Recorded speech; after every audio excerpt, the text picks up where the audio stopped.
Welcome to another pandemic-based episode of Combat Radio. This should be a good show for you today. We've got some surprises coming your way, but before we get to that damage, let me show you this, the book of On Us, available at Amazon. That's right, 1 year's worth of live broadcasts backstage at the Canyon. Brigade-Radio-One / Combat Radio Live at the Canyon Club. Now, let me tell you who's in this book. The Temptations, Rock and Roll Hall of Famer Nancy Wilson from Heart, Jeff Tate of Queensryche, the Marshall Tucker Band, the Fab Four, literally the Smithereens. It's a complete pictorial of our broadcast history backstage. Includes some backstage stories, pop culture facts. John Mayall, look, here's this one. That's actually my photography right there. That's Those Lonely Boys. That's the night I actually picked the song they opened with. Pretty good, pretty good. It's fun, and it's on Amazon. It's available to you. Also, our Patreon is being redirected and rebuilt with new content to help us with social services. Go to Brigade-Radio-One or Patreon / Brigade-Radio-One. We're working hard to make your involvement there well worth your while, and there's some special content coming your way. And when the world opens back up, we're going to give you some special giveaways. So, Patreon and the book. That's it for now. Get ready, lock and load. Kenny Shipman coming your way. All right, everyone. Well, this is something special, at least for us, in a secret, undisclosed location in what we'd call a studio of doom is one of our all-time favorite musicians. You've seen him open up for everyone from Jeff Tate to Rat. There's an endless barrage of stories there, but he's known to us as blues/guitar ace Kenny Shipman of the Kenny Shipman Experience. Kenny, how are you? I'm good, Ethan, man. Good to see you. I know, this is the first time we've seen each other since the pandemic locked everyone down. Literally, yeah, I know. I felt like I've been extremely closed down to the outside world, man, and wow, there's a new face to look at, so I'm glad that we're talking. Well, I'm sorry that this is the new face you get to see, brother. But listen, first of all, happy Mother's Day to your wife who helped set this broadcast up. Of course, she's the technical side of the family. Yeah, because I suck at it. I mean, trust me, I'm that musician that's so used to when I just get up there, they've got everything figured out and set up. I just got to plug in and play. You know, for those people that didn't see us try to set this up, it was literally the inspiration for a new show, which is musicians trying to do technical things. And it's right out of Spinal Tap, man. It was just such a Spinal Tap moment. Like, what do you mean this plugs into a thing? You know, anyway, Kenny, I want to talk new music in a second because I know you're working on a new record. But it is good to see you. I was actually touting this book, which you are in. Oh, wow. You make an appearance when we interviewed George Lynch of Lynch Mob fame. And, and Kenny, I think actually you're not just in this book as my co-host for the George Lynch show. You're in this book as your own individual entertainer, because I remember the first time we saw you live opening a couple years back to Jeff Tate. We all got up from the radio booth saying, we should have done an interview with this guy. We may have missed a big opportunity. We just felt like, it's absolutely true. We all felt like this guy's got something special, and it's going to go down in history where we were in the same room and we were too tone deaf to take advantage of what this guy was offering. And then he got on stage, finished the show, and blew everyone away. I mean, literally blew everyone away. Well, I tried my best, that was a great show. That was, sort of a benchmark for us as well, because that was a packed house. And, when you're a breakout artist like I am in the band, not a lot of people know who you are. So those moments where you're in front of a big crowd, and especially an iconic, musician and band such as Jeff Tate, he brings a certain level of professionalism to the show and the people, as well. And to be accepted by that group was really cool, man. I mean, and, of course, you got to play your ass off to be accepted as well. So we did that, and that's how we met you, man, and everything's been great ever since. I mean, it's been cool. It's been a great relationship. Yeah, the idiocy in our camp only runs so far. So when we saw you, we're like, okay, let's at least get the introduction now and see what this artist is doing, which you were gracious enough to come down to Universal once upon a time to our headquarters there and get the ball rolling. Can never give you enough press. I mean, what does strike me is not only your musical talent, but how modest you are for what you can do. It was just literally, I thought your guitar was going to catch on fire while you played it, which Maybe that's the next pyrotechnic thing we work on. I don't know. Yeah, I think so, man. The only problem is I've got to find something that I don't care much about because these $3,000 guitars, I don't want to light these on fire, but yeah, we'll have to find one to do that. Get the old Hendrix thing going on with the lighter fluid. Yeah. You and I are both Hendrix fans, but that's your guitar is a lot more expensive than the $69 special I get at Sam Ash.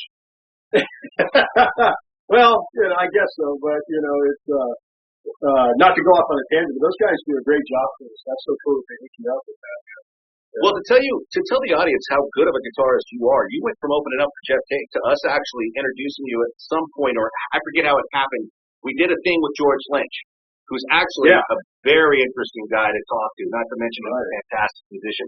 And you ended up, he liked what you did so much, you were a part of his jam night for his social service benefit. Yeah, that was really cool, man. I mean, that was a moment in another sort of benchmark moment, if you will. I mean, here I go to meet you at the Canyon here locally in Santa Clarita, and we start our standard, hey, how you doing, brother, and all that good stuff.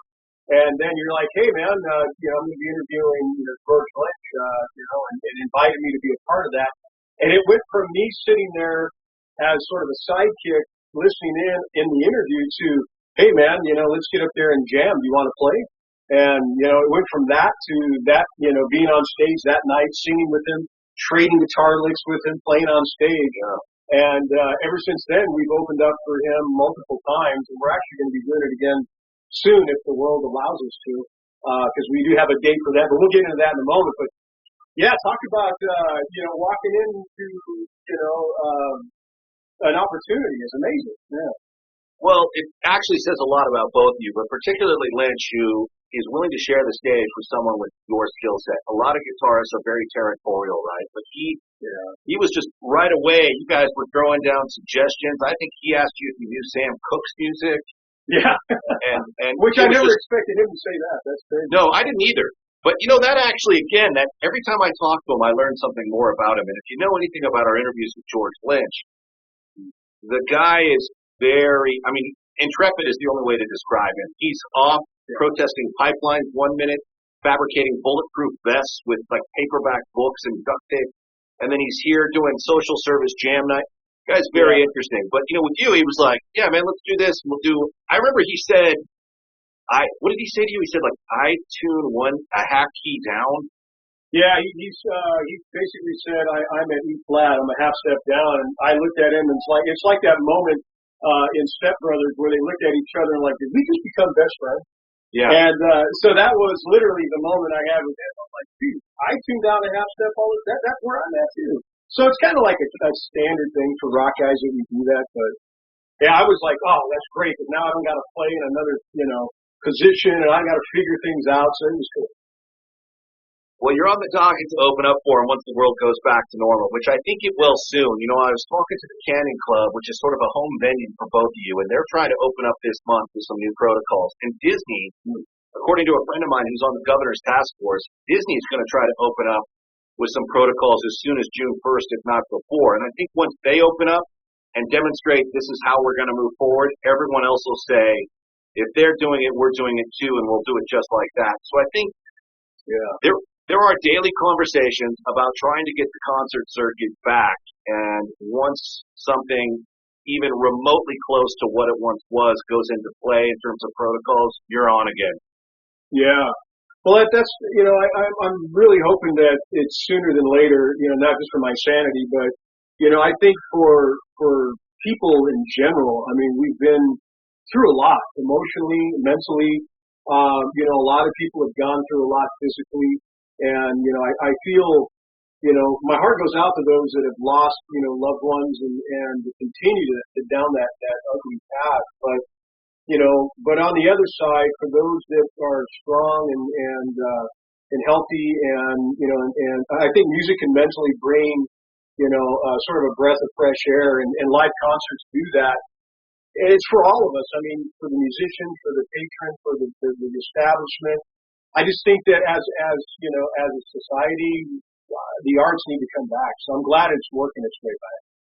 Yeah, we need the arts desperately. It's a shame to see them also cut out of most schools, but I don't think any of us will anytime soon forget the imagery of like mass graves in New York. Right. Anyone who saw that, I think, understood what the quarantine was about, or the lockdown was about. You know, I think everyone, for the most part, is willing to do as much as they can. The problem is it's an economy where most of us are week to week. So Yeah.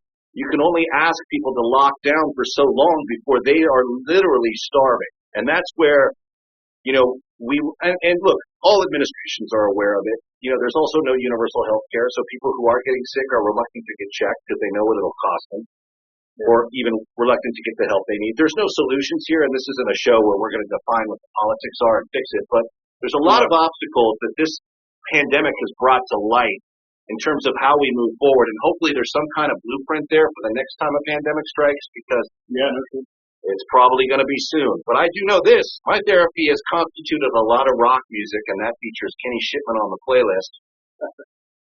And you are working on a new album, buddy. Tell us about it. Yeah, so here's sort of my history of how things have been going down for the last couple of months. Literally right before all of this sort of hit the fan, we were in the studio and we recorded, 10 tracks of this new album that we've been dying to get out. And, it's just been, it's been trying. It's been everything you can think of, in a sense that, we were so excited, and then all of a sudden pandemic hits, and I don't want to sound woe is me, but all of a sudden then it goes on the back burner, right? So imagine now I've got all these tracks that need to be, recorded with vocals and guitar solos and things like that. I'm lucky enough to be able to do some of the guitar solos here, which, I'll play some for you in a little bit. But the vocals, the studio work has to still go on, and because of the pandemic, this thing is now on hold again. So, it's kind of like, it's having sort of the ice cream and the cake and all that in front of you on your birthday, but, no one's there to celebrate it with you, and you can't eat it yet because, no one's here to celebrate, if that makes sense. So it's kind of like having some, we have this thing, but we can't do nothing with it. But hopefully soon it'll be out and we can get back in the studio and finish it. Well, your moment's coming with it, and anyone listening to this knows we're going to track the progress of the album closely and make sure you know everything there is to know about not just the music, but also the upcoming dates. But let's start on the ground floor with you, Kenny. Yeah. The guitar. Hold the guitar up and walk us through what makes this guitar so special. Oh, well, first of all, bring it closer. All right. First of all, this is a present, or an anniversary gift from my wife, Tracy Shipman. Again, she kills you. She just oversteps. I know, right? As a kid, let me take you down, the Kenny Shipman experience, if you will, which, not to get sidetracked, but check this out. Got new picks, KSX. Who came up with that? Man, that guy's smart. Yeah, that was the gentleman I'm talking to right now, man. You are definitely the guy with that. Not to go off on a tangent, we're going to talk about the guitar in a second, but really quick, for everybody who's going to listen in, I was so reluctant to take on Kenny Shipman experience. I thought, if I use that or say that in a crowd of people, they're going to burn my freaking house down. They're going to come and just freaking, lynch me in the middle of the night. And, you know what? I've asked a lot of people. You said, dude, you got to go with it. It's kind of your vibe. It's your thing. And ever since then, it's kind of taken off without anybody, kicking me in the nuts. So, thing is, yeah. No, go ahead. The cool thing? No, the cool thing is that, it's now embedded in our brains and we're liking it, and we got a logo. Again, that's what it looks like on a pick. So I can't wait to throw that out to somebody without it getting thrown back. But yeah, wow. That pick's not going to be thrown back, brother. And let me reiterate for those listening, Kenny was even doing sort of field research studies on the name online. Yeah. I remember seeing you ask people, like, how do people feel about this? But that also shows how much reverence you have for Jimi Hendrix. Although I'm a huge Hendrix fan too. I don't apply the same. Just because you put experience, I'm sure other bands have used experience. We just don't know who they are, right, off the top of our head. So I felt it was, what's that? No, I'm sorry. This is the late thing. There has been people using it. You're absolutely right. But you, the genius that you are, you said experience with an X. Forget the E, man. So I mean, dude, you totally paved this new name for us and paved the way for this new name. So anyway, go ahead. I'm sorry. Well, look, man, the band, is high caliber and is better than any name can be in terms of sort of outlining what a band is about. We all know that the music actually that you generate speaks for itself. But I thought it showed a lot of respect and reverence on your part to not jump at a name just because it sounded good, because you're not in the business of offending people. Right. And, the name is what it is now, and I'm glad you chose it. I think people like it. And, I mean, the most important thing is the music, and that's where we're at now. So here's this fantastic guitar. Yeah. So getting back, our anniversary is coming up in a few days, May 12th, but Tracy was so lovely enough to get this for me prior. As a kid, everything I wanted, from a guitar was this guitar. My dad, let me tell you a story. I was 11 years old in San Jose, California, where I was born and raised. And my dad took me to the local guitar shop, and this guitar was in there. It was basically a 69 Strat, but it was a real deal 69 Strat back when I was 11, so dinosaurs were walking around with it. Anyway, so unfortunately, and I say this, because I know my dad, who's no longer with us, wanted me to have it. He tried to negotiate with the guy, but it was way too much money back then. And unfortunately, I didn't walk away with this guitar, right? But all my life, I've wanted this 69 Strat, this vintage yellow, this a la Hendrix. And that's my thing, my jam. All I play is 69 or 68 style Strats. But I've always wanted this particular vintage white, sort of yellowy colored one. And here we are. And so now my wife, like I said, was so awesome to, get this for me. And this is my new number one. Yeah. So that's what you refer to that guitar as? When you pull the trigger on it, it's the new number one? The number one? Yeah. And I say new number one because the one prior to this is, it's white as well, but it's more of the Woodstock white, as we call it. Yeah, this has become my number one. It feels great. Had some work done to it recently to make it, my thing. Big frets and all of that stuff. And my DiMarzio pickups, which I have an endorsement with, I put those in. And so now I've got it, man. I've got my childhood dream guitar, and I can't wait to play this for a lot of people. Now, take us through the rig, like your amp and your that side of it. What have you got there, and why? So check it out. This here is my very humble studio, if you will. It's good for guitar, and pretty much that's what I do on this humble rig. So my point is, this is a Marshall JCM 900. It's not anything that I take out live, basically because it's a very, heavy metalish style rock amp. But I do use those types of tones, which leads me to the modern day science of what's happening here. This thing here called an aux box, right? Universal Audio came out with this box that allows guys like me, guitarists, to not have to mic up big cabinets and to basically blow people's heads off in a house setting or even in a studio setting. So what it does is it's a load box. So this amp would normally plug into a 4x12 cabinet, and you would have to mic it up and basically turn the volume up, and the paint would peel off the wall. Now you plug this thing without microphone into this aux box, which is a simulator, and it goes directly into Pro Tools.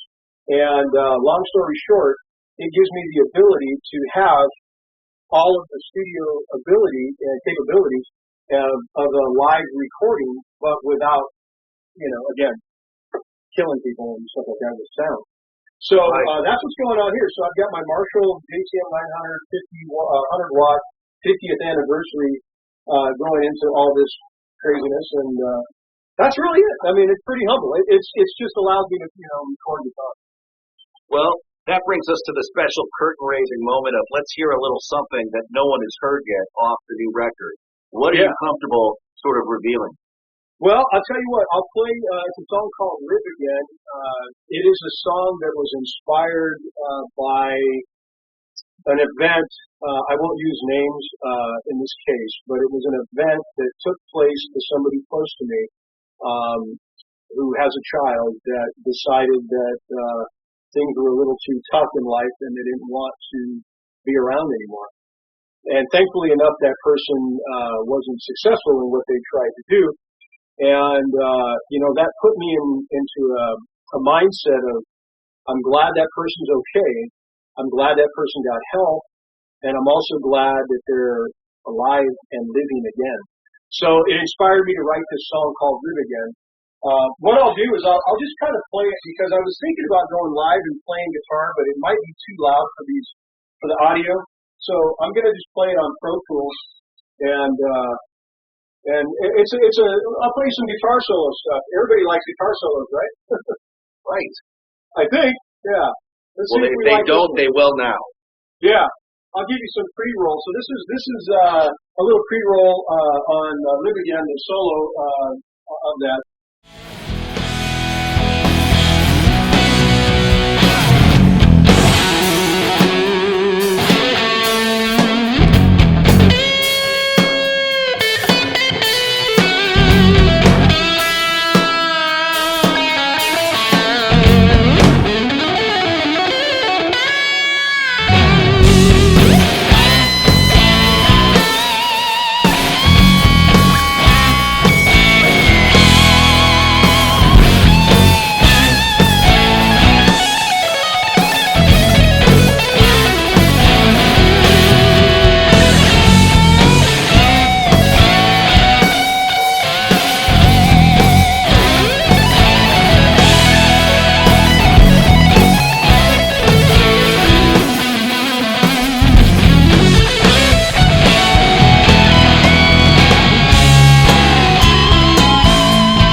So there's a guitar solo for you. That, brother, is fantastic. Thank you. Thank you. Recorded here in my humble studio, if you will. But isn't that the way most of you do it now? Don't you guys usually, do you log a lot of studio time these days, or is most of it done, in a household setting? Well, you definitely log in your basic tracks in the studio because there's nothing like a studio that gives you your drum tone. So this was recorded locally in Studio City at Studio City Sound. So we did guitar rhythm and we did bass track and drum tracks. And then you're right, all the fluff that goes on top, meaning guitar solos, keyboards and things of that nature can be done at home. But I do have to go back in, which is going to be for vocals. So what I think we should offer up is some sort of pandemic prep kit, like a zombie survival kit that should include Kenny Shipman's latest album and all the things you need to survive a quarantine. And you get a kit and it all comes together. But you have the music that can help you survive an apocalypse. That I needed that, to be honest with you. Somebody else should have had a kit, man, because for about a month into it, I got to tell you, music kept me together. This project, and I'm not saying I'm a loose cannon, but this project helped me to keep focused. I mean, when you're in a house and you can't leave, knowing that you can't leave, I think, plays more mentally on you than anything else, right? Knowing that if I step outside, I could jeopardize the people that I live with. Right. And so how do you stay sane with that? So, some people have, found puzzles and some people have found, who knows, drinking, and other things. But I found, my music is what really helped me to maintain a healthy, mindset. And other people's music too. Yeah. Well, again, it's advocacy for the arts, right? I mean, what the arts do for us as individuals during a pandemic or as children in development, it's ambiguous. And because no one can actually put some sort of crop reference mathematical data to it, no one really, it's the first thing that seems to be cut out of schools, and a lot of people don't care. But when you're in a situation like this, and you can get through your day or even find inspiration because of music, the creation of music or art, or whether it's me doing the painting behind me or you on your guitar, it shows how valuable that sort of thing actually is. Yeah, no, I feel you on that. But hang on a second. You painted that, huh? Yeah, I did. I've been getting a lot of heat from some of the people that I'm closer to on the show, but yeah, I painted that. I painted everything. I painted the stuff at our studio at Universal that you've been to see. Oh, I didn't know that was you too. That stuff is nice, man. How can you don't even talk about it? No, I don't, and I'm not sure what it would tell a psychologist about me, but yeah, this is how I spend my time. Unfortunately, all the art supply stores weren't considered essential, and they were shut down with the pandemic. I couldn't get any paint or canvas. Oh, wow. And I should have had some. Yeah, no, but you've made do with what you got. I mean, there's some nice looking blues back there. I mean, maybe I can give you some kind of visual for inside your CD jacket, or find some sort of inspiration on the Kenny Shipman experience. I don't know, but yeah, the arts and what they do always seem to be underappreciated. Yeah, that's unfortunate, you know. And you said something that really struck a chord earlier, no pun intended. You know, the fact that they're trying to remove it out of schools or have lost budgets, you know, for the arts in schools is disheartening. I mean, I remember growing up, you know, I was kind of a multi-task individual. I did sports and music. But, you know, music was huge back in the 80s, you know, going to school. As time went on, you know, seeing my kids, you know, not really have that. My daughter did, but, you know, anyway, my point being is, it's just sad how the focus has gone away from creativity in that respect, you know, in everybody. Well, we supported every single fundraiser my daughter ever did at school, and it just seemed to lead to more and more programs being cut, right down to PE. Yeah. And it was heartbreaking. Unfortunately, my wife, who's an innovator much like yours, was able to create sort of creative ways to keep her involved in like sort of the expansion of culture through arts, because that's really what I think it does, is it refines us as human beings and balances us out mentally.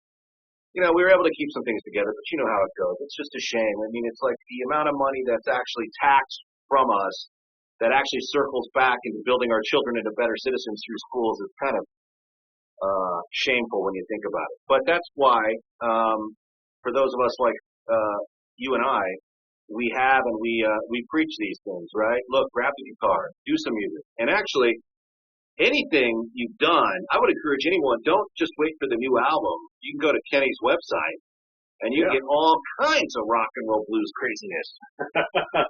Yeah, they sure can. I mean, they can hear what we've done prior. They can see a bunch of live, you know, stuff going on. Yeah. I've got a couple of marketing ideas for you, and I'm going to go through them here because, well, I mean, maybe I should keep it in private because I think bands will start to do it. But the first thing I think we need is a white straight jacket with the Kenny Shipman Experience logo on the back. Okay. That people wear around. Like buy the straight jacket, wear it around in bad weather. So that's one. Straight jacket is one. I also think we need some form of jihad scarf, like this is my pandemic scarf. You know, has some sort of Kenny Shipman signage. By the way, Kenny, I recommend these scarves because you get a lot of social distancing when you put this on. I was just gonna say, I know. People want to let you go to the front of the line. I mean, they want you out of the building. Well, you know, a guy of your stature too, man. I mean, wearing a mask like that, being like 6'4", what are you? You're tall, man. 6'3", yeah. Yeah. Okay, 6'3", 6'4". Yeah, you don't really want to mess with a guy like that too much. So, you know, at the end of the day, that mask is pretty bad. Yeah, I think we need to we need to develop for the Kenny Shipman retail booth some special items that people can that we should model. We should bring in some models and that people can get their hands on. Like I don't think you can buy too many straight jackets with the band's logo, although I'm sure it's been done. Yeah, Quiet Riot brings one to mind. They had that whole idea, you know. But that was the last band I saw do that. That was a long time ago too. I'm really dating myself now. That's a band that's still around. I actually just did a Zoom interview with them not too long ago. Oh, really? Yeah. Oh, no kidding. Wow, I didn't know they were still doing it. I unfortunately, Kevin DeBro passed quite some time ago. Who's singing in that band? It's the singer, I believe, from Love Hate. Oh, okay. They've had two singers in the past year, but they've got Alex Grassi, the guitarist, actually helped us out along with you at our Christmas event for social services. Yeah. They, it's like a pro team, going through free agency like these bands. They have like their original member who's the quarterback, and then they may change up this position, that position, and go for a decade and a half or less. It's interesting to see how these bands maintain the name. And I mean, in the case of Quiet Riot, they deliver, but there's other bands out there like Foreigner, for example, using the name Foreigner with not a single original member of Foreigner. Yeah, see, that's always, kind of tripped me out. I mean, you take the original band at one point, let's say a few members have fallen off due to whatever the case may be, age or retirement or something else. And then, so now you've got these hired guns, and now the two remaining guys decide to sail off in the sunset. Now you've got just the hired guns that say, well, we want to keep this flame alive, right? Right. And so now they hire more hired guns. Now you've got this nucleus of all new people that were never a part of the original act running around doing the act, which to me is kind of strange. I don't know how they do that. I mean, I guess it's reality. It's all like personal preference, right? Because on the surface, if you love the music and you love live environments, then okay, go see Foreigner. I actually think Lou Gramm is doing a lot of tour work with John Payne of Asia fame. If I'm not mistaken, I follow them on Facebook, and I've interviewed John recently. They're talking about they do dates where Lou Gramm does the Foreigner stuff as the voice of Foreigner. Oh, wow. But it just depends on who the members are, if any, and if you even care about that kind of thing. Because we know for someone you've opened up with, there's Jeff Tate, of Queensryche fame, who does all the Queensryche hits, and then the decision becomes: do you want to see that, or do you want to see the other two original members of Queensryche that make up Queensryche with a different singer? And in truth, they're probably both fantastic acts. I've only seen the Tate version, but I guess it's just a personal preference, right? I don't want to be disparaging towards what artists are trying to accomplish. Well, you hit it on the head. I think, it takes a lot to carry the act, if you will, from the original, lineup. But the singers usually do a good job at that. For instance, Jeff Tate being the voice of Queensryche. For me personally, I like that because no offense or anything negative towards the band, Scott Rockenfield, the drummer, and Chris DeGarmo and all the other guys. They have a new singer, but it's still not the same. I mean, to me, the voice sort of carries the makeup of what you've heard, and it's what's familiar. So I tend to follow that. I mean, there's other acts out there that we talked about earlier, like, for instance, Lynch. He'll do Dawkins songs, and for me, I don't really miss Don Dawkins because George was in my opinion, sort of the backbone to that group. Maybe because I'm a guitar player, I don't know. But at the end of the day, I can go around all day long watching him perform Dawkins songs versus, Don. Even though we've opened up for Don, it just wasn't the same when I heard him do it. It's interesting. Don, well, they're both out there. They're both available if you want to see them, Dawkins and George Lynch. And, Lynch, for being a guy, I was warned. I actually told him this, too.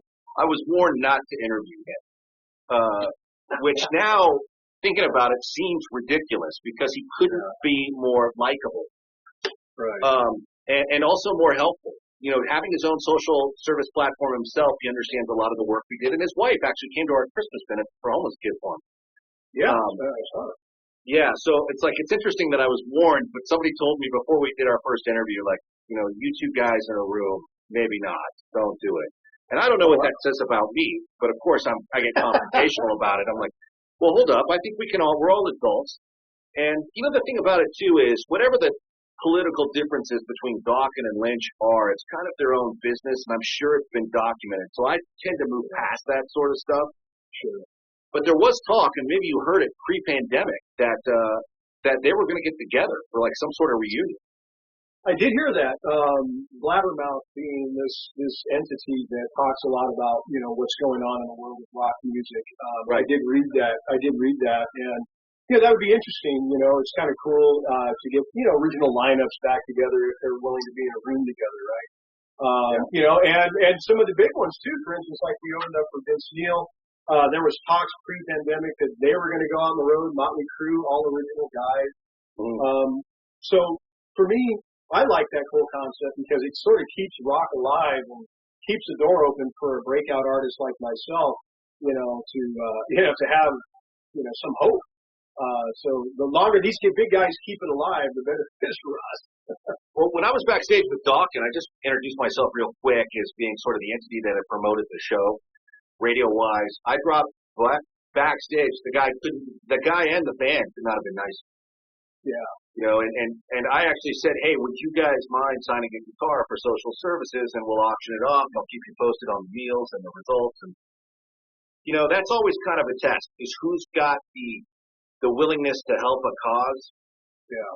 Without a relationship at stake or without even being told they're in the running for this. And those guys were like, yeah, bring it back. We'll sign it right now. No problem. And George is a lot like that too. So I think personally, time smooths out a lot of battle damage.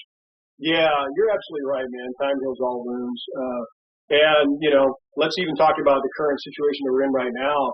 I think a lot of us just in nature are starting to see life a little differently. I was texting somebody this morning, and we were talking about, just the simple things that you now, hold to your heart that before, just going to the store, you're like, who cares? Or going to the mall, hanging out and buying, a gift. Yeah, who cares? Now it's like, all these little things mean so much. So, hopefully after we all get out there again, we just have a kinder, better perspective on how to treat each other. I agree with that point of view, Kenny. If there's one thing I hope this pandemic teaches us is that, don't take things for granted. And one thing I'm like punched in the mouth about almost weekly is every time I seem to get on social media, which now is less and less, someone else I know has died from it. Oh, man. And it's almost like a battlefield casualty report where you almost start expecting to hear a certain percentage didn't live through the day. And, it's like the personal things, like on my own, like, sanity level of, I would love to get a cup of coffee with a friend or have some Mai Tais in the afternoon. That's my thing. Yeah. And a lot lately, right? Yeah. Cinco de Mayo, was like, that's where it hit close to home, because Cinco de Mayo is like my religious holiday. Yeah. And you kind of realize, like, oh my gosh, this is taken away from us. Last year, we were with the members of Oingo Boingo at the Canyon, and it was off the hook. This year, we're going to be lucky if we can even, get online to even say Happy Cinco de Mayo to people. It's just one of those things where it's been an awakening. But I do think that you can come out of this better than you went into it, especially with your creative intent. You can do something. You come out of this with a hit record or some awesome music for people. You, Kenny Shipman, are part of the solution, man. And I thank you for doing the music you're doing, because thank you. For those people that had just took the pandemic off and slept it away and did nothing, not helping society. But for people who donate or contribute to the arts, such as the music side, with what you're doing, you guys are all the heroes in all this because you're helping keep us sane. And the concert scene is coming back, buddy. So hopefully you will be opening up for Lynch Mob relatively soon. Yeah. We're looking forward to that. We have dates at the Agora Canyon for that, and then we have the Bullet Boys. I think we're opening up for them as well. And then we also are doing XYZ and Kingdom Come. Yeah. So all these dates, they've been postponed, but you can find them online. They keep moving out further and further as this becomes, more and more, questionable. But for now, anyway. Yeah. I think what the ultimate solution is going to be, and look, I'll point out what everyone else knows if you're following the pandemic closely. Oxford University is the front runner for a vaccine. They've been working on it since SARS-1, so it's over a decade, and they think they might have their vaccine in place by the fall, having passed the clinical trials. If that happens, you're back to normal. Knowing how the human race operates, you're back to normal overnight. However, if that doesn't happen, I think personally what you're going to get, and it's all you're going to be able to get, people will take it, is you're going to have physical distancing concerts like at the Canyon where, look, every other table's occupied. Wow. Yeah. You wear a mask, you sit here, and you're just going to have, the artists are going to have to make a decision. Like, I know Oingo Boingo, the former members, Yeah, right. You got to rip. I introduce them. It's how you say it, right? Yeah. I know they were talking about doing 2 shows a night with physical distancing. No kidding. Wow. Yeah, so essentially you play for the same amount of people as a full. Now, what are the mathematics and economics behind that? What is a band? Does a band get paid twice? That's probably not going to happen coming back from a depression. Sure. But I think what people can do is realize, look, the venues, the artists, and the patrons were all kind of in it together. So how are we going to address this? Are we going to do are we going to do 1 show with physical distancing and it is what it is? Are we going to do 2 because of demand? What's the pay scale look like? Are you willing to work with us? Because right now you got nothing. Yeah. And these are things people have to work out. And this is also where promoters, venues, and musicians all have to be people of integrity who are like, look, we got you this time. We would like some dates next year when things kind of turn around and we can really blow the roof off. Everyone's going to have to kind of put their almost ad hoc deal together. And a lot of it's going to be Godfather style, which is, you have my word on X, Y, and Z. Not the band, but the procedure. Sure. No, it makes sense, and you're right. It's got to be a relationship, mentality, because musicians. I was online just the other day, and another band we opened up for, which is a childhood, iconic band where I come from, which is Y&T. A band I followed again as a kid growing up. Jill Meniketti, Dave Meniketti, the lead singer's wife, was talking about, the impact it's made on guys that their sole income is playing out live. And, let's be honest, selling arenas in the 80s, that money probably is not lying around anymore. And so a lot of these guys are doing small club venues, and now that it's been gone, and there's no real, government, help, being sent to the arts, so to speak. It's a tough one, man. How do these guys bounce back? I don't know. So it's got to be a relationship between the venue and the players and all that. I'm willing to, I'll play just to open up for people to get exposure, but at some point in time, are there going to be any people to open up for? Hopefully so, because we want this to be back. So. Well, it sort of creates an illusion to, fandom that these artists who may have been household names once upon a time, you're assuming that they have the publishing and record deal that would keep them in financial grace, right? But I think in most cases, a lot of those artists, even guys who wrote hit songs, things were forfeited, things weren't paid.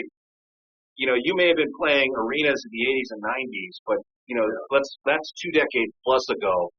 And, most of these guys don't have the most discipline of spending habits. And I think really, I hear it all the time. I can't tell you how many household artists I deal with who just paint a different picture of what the realities are. And one of them actually is David Crosby of Crosby, Stills and Nash, who says, look, if I don't tour, I might actually lose my house. And you think, well, how can that be? How can the guy who sang Southern Cross possibly lose his house? And then I realized that, he doesn't really make anything off of that song. Right. And there was the famous story with Creedence Clearwater, how, John Fogerty wouldn't play those hits for 20 years because he didn't own any of the music. Right. Yeah, that was a big story back in the day, man. Yeah, I remember when he came through the House of Blues when I worked there, people were like, he's not even going to play Born on the Bayou or Fortune and Son. And so there's an underbelly to all this that you know all too well, and that the audience is starting to grasp that it's not necessarily, it's not what people think it is quite often. Yeah. Yeah, the appearance is a little different from the reality and behind the scenes stuff. Yeah.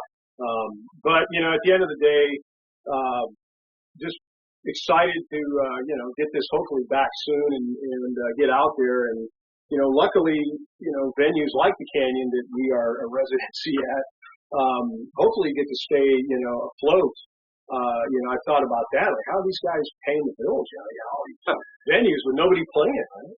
Well, speaking as somebody who did not get their emergency action check from the government because I wasn't in the system. Yeah, you and me both. Yeah, neither my wife too, and it actually is leading me to think like, well, how many of us Americans are not in the system? We're all in the system come tax time. How come we're not in the system now? Right. And that's a radio show for another day. But sure. I don't know what they did financially to stay afloat, but I have been talking to them. And I know that they are desperate, as everyone is desperate, to get it back to some form of functionality. Yeah. So with that, you'll be back there. I mean, you're one of their favorites, buddy. And anyone who's seen Kenny Shipman, not to be speaking the gospel here, but it's that part of the show alone is worth tackling yourself to get a chance to see. Thank you so much, man. That means so much, truly. Well, we love you, Kenny, and thank you for taking us inside your secret headquarters there where the Legion of Doom records. Yeah. Look forward to the new album. Always. I'm really looking forward to just catching up with you, man. I mean, it's been a long time since you've ordered an Anchor Steam in my presence. I know, brother. I'm telling you, man. It's been crazy just to see you here. It's like surreal, It's like it's been weird. All I gotta say is it's been weird. And somebody posted it not too long ago. It's like with 2020, was it written by Stephen King? Because it feels weird, man. It just feels weird. You know what? For me, what's regrettable about it is, aside from all the tragedy attached to it, is we were probably on par for our best year ever in terms of what we were starting to accomplish. And then that just literally 24 hours, never mind that. That's done. Yeah. And then it kind of hits home in strange ways. Like I said, on Cinco de Mayo, I had to make my own margaritas, and I really realized what a skill that is that those bartenders at the Canyon have.